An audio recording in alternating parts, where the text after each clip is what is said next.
बिस्मिल्लाहिर्रहमानिर्रहीम। अस्सलामुअलैकुम नाज़रीन कराम, नई वीडियो में आपको खुश आमदीद कहते हैं। आम तौर पर कहा जाता है कि जो कम अक्ल दोस्त होता है उससे अक्लमंद दुश्मन अच्छा होता है। उसकी वजह क्या है? उसकी वजह ये होती है कि बेवकूफ़ दोस्त आपको मरवाएगा ही मरवाएगा, जबकि अक्लमंद दोस्त कम अज़ कम आपको अच्छे लेवल पर रखेगा।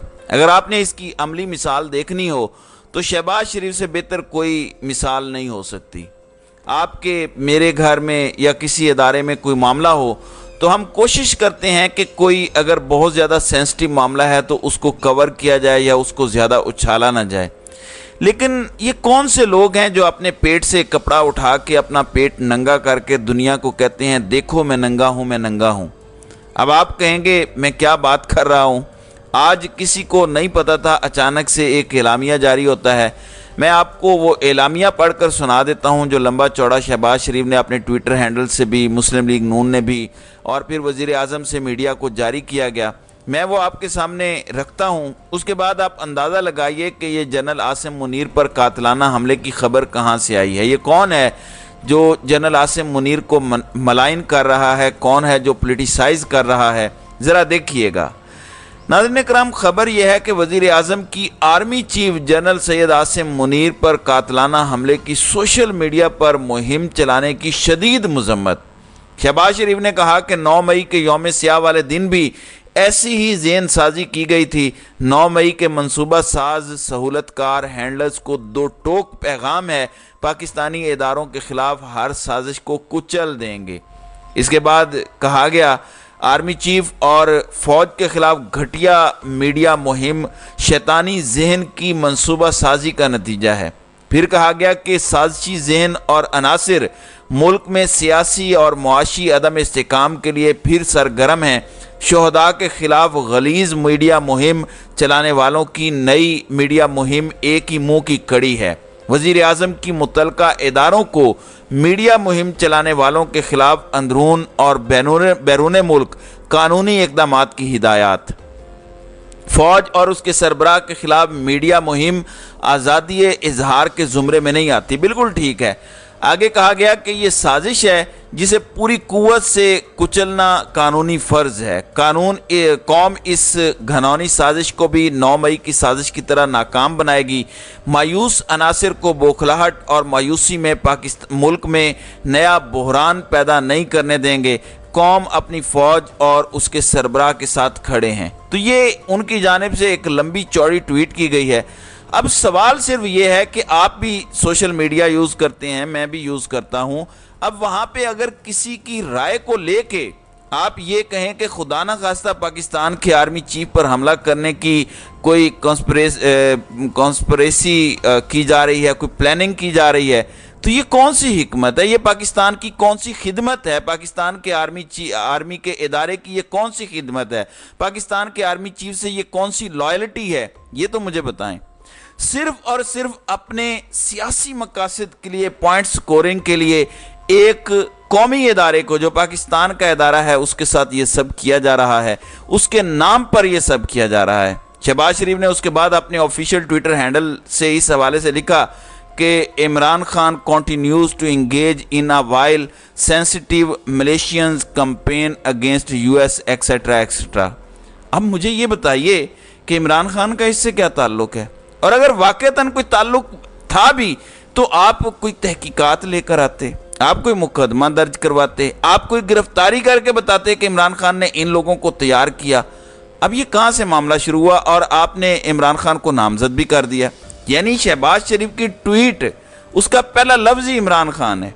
यानी इस हमले का तमाम तर इल्ज़ाम इमरान खान पर लगाया जा रहा है। अब नाज़रीन कराम, मैं आपको बताता हूँ कि इस मामले का आगाज़ हुआ कहाँ से है और ये सोशल मीडिया मुहिम है क्या। ये किसी के एक दो ट्वीट्स हैं जिनका पाकिस्तान से भी कोई ताल्लुक नहीं है और वो पाकिस्तान में बैठे भी नहीं हुए। अब इस खबर को इंडिया कैसे ट्रीट करेगा? मतलब क्या कम अकली है इस हुकूमत की। ये सिर्फ थोड़े से सियासी बेनिफिट के लिए, सिर्फ जनरल आसिम मुनीर की चापलूसी के लिए या तवज्जो हासिल करने के लिए या इमरान खान को क्रश करने के लिए ये एक नई आग भड़का रहे हैं। ये पाकिस्तान के साथ जुल्म है। देखें, فوج پاکستان کا ادارہ ہے، پاکستانیوں کا ادارہ ہے، اور آپ اس ادارے کے سربراہ کو اپنے سیاسی مقاصد کے لیے استعمال کر رہے ہیں۔ وہ جس طرح اس دن اعتزاز احسن اور لطیف کھوسہ نے کہا تھا کہ جنرل عاصم منیر کو مس گائیڈ یہ کر رہے ہیں، یہ اسی طرح سے چیزیں کرنے کی کوشش کر رہے ہیں۔ یہ شاہ سے زیادہ شاہ کے وفادار بننے کی آج شہباز شریف نے حرکت کی ہے، اور یہ پاکستان کے خلاف میرے خیال سے ان سے زیادہ شہباز شریف نے سازش کی ہے۔ آج ہمارا دشمن کہے گا کہ خدا نہ خواستہ پاکستان آرمی پر یہ سب کرنے لگے ہیں، تو کون سے یہ لوگ ہیں؟ میرے خیال سے اس کی جواب طلبی شہباز شریف سے ہونی چاہیے۔ اب ناظرین اکرام، جب میں نے اس پر سرچ کی تو یہ معاملہ کہاں سے شروع ہوا، میں اس کی تفصیل آپ کے سامنے رکھ دیتا ہوں۔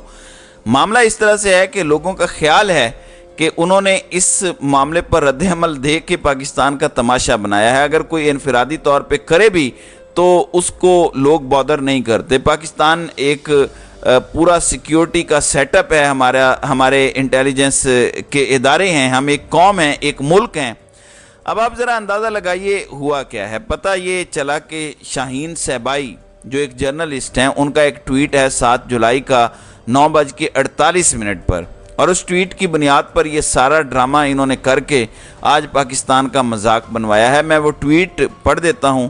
وہ کہتے ہیں کہ سمجھنے والوں کے لیے، آج دوست ڈاکٹر محیط پیرزادہ کے ساتھ انٹرویو میں کئی باتیں ہوئیں، مگر ایک بات ذرا گہری تھی۔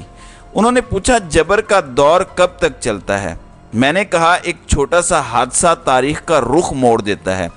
مثال، میں 1968 میں پشاور کے اس جلسے میں موجود تھا جب کوئی 20 فٹ دور ایک لڑکا ہاشم اٹھا اور ایوب خان پر اس نے گولی چلا دی اور فیلڈ مارشل میز کے نیچے چھپ گیا۔ گولی لگی تو نہیں، مگر اس دن ان کے جبر کا محل دھڑم سے نیچے گر گیا۔ اب ایک واقعہ ہے اور یہ تاریخ کا واقعہ ہے۔ چلیے، آپ اس سے جو بھی معنی اخذ کرنا چاہتے ہیں کریں، میں اس پر کوئی بات نہیں کرتا۔ اس چیز کو لے کے اگر آپ یہ کہنا چاہتے ہیں کہ یہ جنرل عاصم منیر پر کوئی حملہ کرنے کی شاید دی جا رہی ہے، تو شاہین صہبائی کا یا ڈاکٹر محیط پیرزادہ کا تحریک انصاف سے کیا تعلق ہے؟ عمران خان سے کیا تعلق ہے؟ پھر اس واقعے کو لے کر جس طرح سے آپ نے پبلک کے سامنے بیانیہ رکھ دیا ہے، اس سے آپ کی عقل کو داد دینے کو دل کرتا ہے۔ آپ عقل مند دوست ہیں یا عقل مند دشمن ہیں؟ مجھے یہ تو ذرا بتائیے۔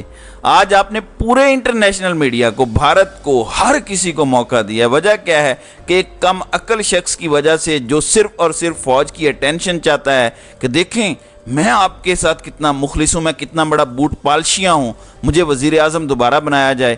یہ آج بہت بڑا ظلم انہوں نے کیا ہے۔ اور پھر ایک اور بات، عمران خان اس وقت اسلام آباد میں موجود ہیں، تحریک انصاف کا اس پر جواب آیا ہے۔ مریم اورنگزیب نے بھی کم و بیش اسی طرح کے پھول بکھیرے ہیں، اور ان کی زبان دانی کا تو آپ کو پتہ ہی ہے۔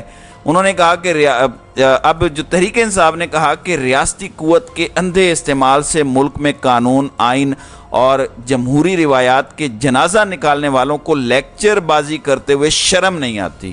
مجرموں کی کنیزیں اور آئین شکنوں کے غلام کسی معاشرے میں محض جھوٹ کو ایک کلچر بنانے کے لیے ہی کارآمد ہو سکتے ہیں۔ عمل، کردار، ساکھ اور وین سے محروم گروہ پاکستان، نظریہ پاکستان اور فوج کے اور قوم کے تہذیبی ورثے پر حملہ آور ہے۔ اب یہ تحریک انصاف کی جانب سے جواب آیا ہے۔ ان کے مطابق عمران خان کی جانب سے قوم خصوصاً نوجوانوں کو دیا گیا سیاسی شعور اور بیداری ہی مجرموں، ان کے سیاسی سرپرستوں کی راہ میں سب سے بڑی رکاوٹ ہے۔ اب یہ وہ ساری باتیں ہیں جو ان کی جانب سے کی گئی ہیں۔ اب مجھے یہ بتائیے کہ ان کا پرپز یا مقصد کیا ہے؟ اور مریم اورنگزیب کہہ رہی تھی کہ خاص گروہ سوشل میڈیا کے ذریعے نفرت پھیلا رہا ہے، اور بھی انہوں نے فضول گوئی کی۔ ویسے مریم اورنگزیب سے پوچھا جائے کہ آپ کی اپنی قابلیت یا اہلیت کیا ہے، تو آپ کو بتائیں گی کہ شاید وہ محلے کی کونسلر بھی منتخب نہیں ہو سکتی، اور بیٹھ کے کروڑوں کارکنان کے نمائندے اور لیڈرز کے بارے میں جو منہ میں آتا ہے بول دیتی ہیں۔ اور جس طرح کی گھٹیا ان کی زبان ہے، ماشاءاللہ ان کو لوگ سن کر ان کی باتوں پر یقین بھی نہیں کرتے ہوں گے۔ دوسری جانب عمران خان آج اسلام آباد پہنچے ہیں۔ انہوں نے وہاں پہ توشہ خانہ والے معاملے پر گفتگو کی۔ انہوں نے کہا کہ دیکھیں، یہ جو توشہ خانہ کیس کو قابل سماعت قرار دینے کا فیصلہ ہے، یہ تعصب اور بدنیتی پر مبنی ہے۔ انہوں نے کہا کہ پہلے میرے وکلاء کو ہائی کورٹ نے گمراہ کیا کہ ٹرائل کورٹ کے حکم کے خلاف ہماری اپیل منظور کر لی گئی ہے، لیکن جب تحریری حکم نامہ آیا तो केस उसी जज को वापस भिजवा दिया गया जिसने हमारे खिलाफ अपना ज़हन पहले ही वाज़े कर दिया था। ट्रायल कोर्ट को हमारी अपील पर फैसले के लिए 7 दिन का वक्त दिया गया था, लेकिन उससे पहले ही हमारे वकला को मौका दिए बगैर फैसला सुना दिया गया। उन्होंने कहा कि हमारे वकला ने सोमवार के दिन समाअत मुलतवी करने की दरख्वास्त की थी कि रिमांड आर्डर सुप्रीम कोर्ट के सामने पेशी के लिए तय होने वाला था। उन्होंने कहा कि ट्रायल जज के खिलाफ हमारी दरख्वास्त को भी नहीं सुना गया, जो कि शफाफ इंसाफ के उसूलों के मुनाफी है।